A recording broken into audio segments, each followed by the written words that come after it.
Let's discuss the problem 5. Find the power supplied by each source in the circuit. It means that first I have to identify the sources. So there are only two sources here, 4 milliampere source and 2 milliampere current source. To find the power in these sources, I have to find the voltage across these sources. The strategy would be here is simple, that it's a node pair. There is an upper node here and there is a lower node here. It's a node pair. So whenever you come across a node pair, just apply KCL. I have discussed it earlier that whenever you have to apply KCL, so KCL implies a node. To identify a node and write KCL. One of the students, he tried to solve this by considering a current here and also applying a node pair strategy, and that ended up into a wrong answer. So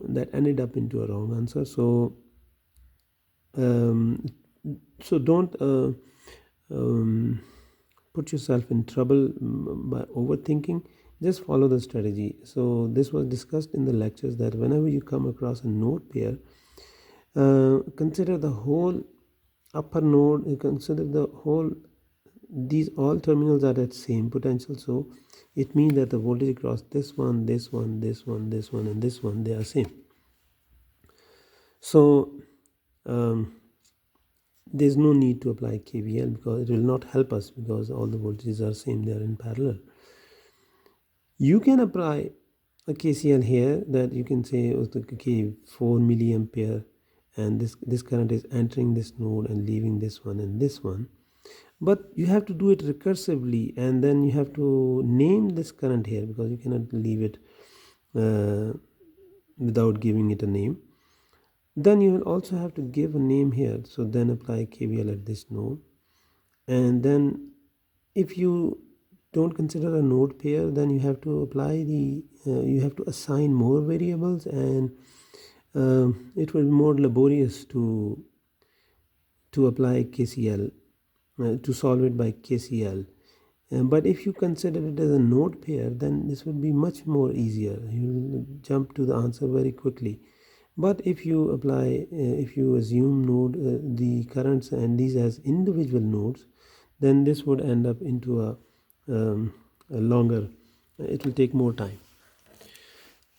So the idea is here that you because they are at the same potential, so consider this one as a same. You can also give a surface to this node, and you can also give another surface to this node. Because they are, you can extend a node by a conductor.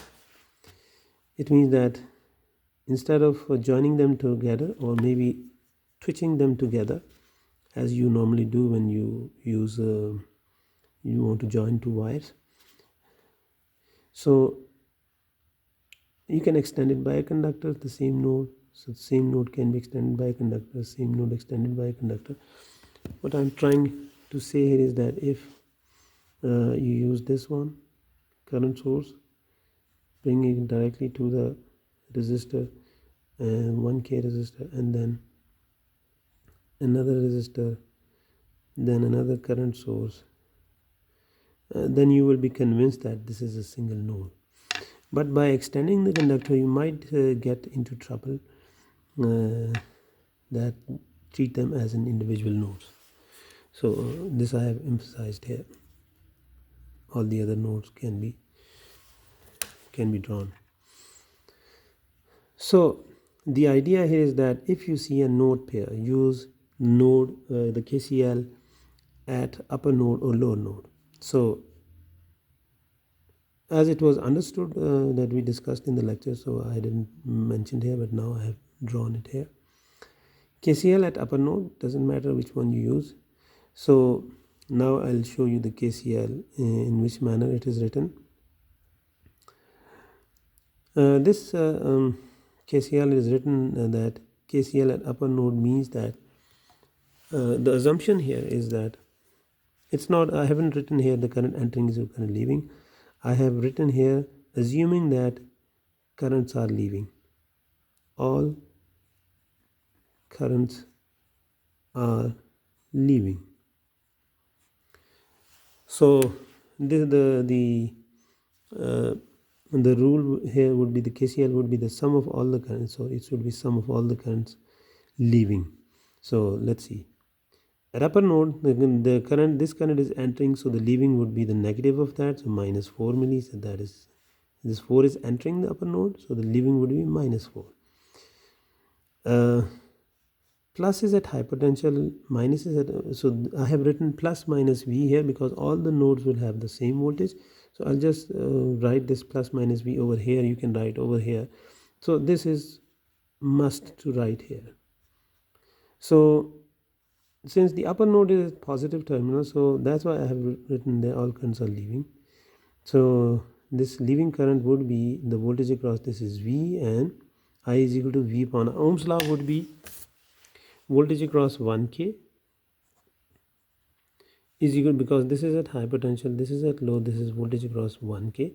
So the current which is coming from the, which is hitting a positive terminal, Ohm's law says V is equal to plus I. We don't know what I is, but I can say that this I is I1 into R, which is 1K.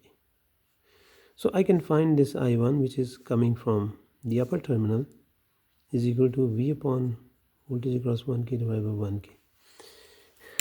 And since the voltage across each element is same, so I haven't written V1K is same as V, so you can write I1 is equal to V upon 1K, and which is written here.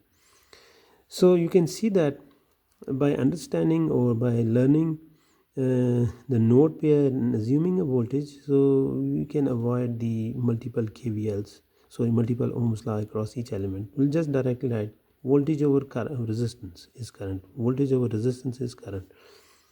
So V in this case is same, all the elements are in parallel, so they are in, okay. The other thing which you can see here is that if there is a node pair, all the voltages would be same across that node pair. So V upon 1K, leaving current V upon 2K. This is leaving, already leaving, so plus 2 milli, plus V upon 5K. You saw it, I have the plus sign is here. Why this is, these all are plus, because in passive elements, because of this Ohm's law is positive in all these cases. If you assume opposite, plus here and minus here, all the currents would be, if you flip these minus and pluses, so everything would get an opposite sign. In this case, there is a one unknown. Okay, to solve this further, I have seen that the LCM of these, because this will end up into fractions, I'll just multiply by the LCM. LCM is 10K, so then I'll get 10 into 4 is 40, minus 40, and on the right hand side it would be plus 40. So V 10K is cancelled with K, and I'll get 10V.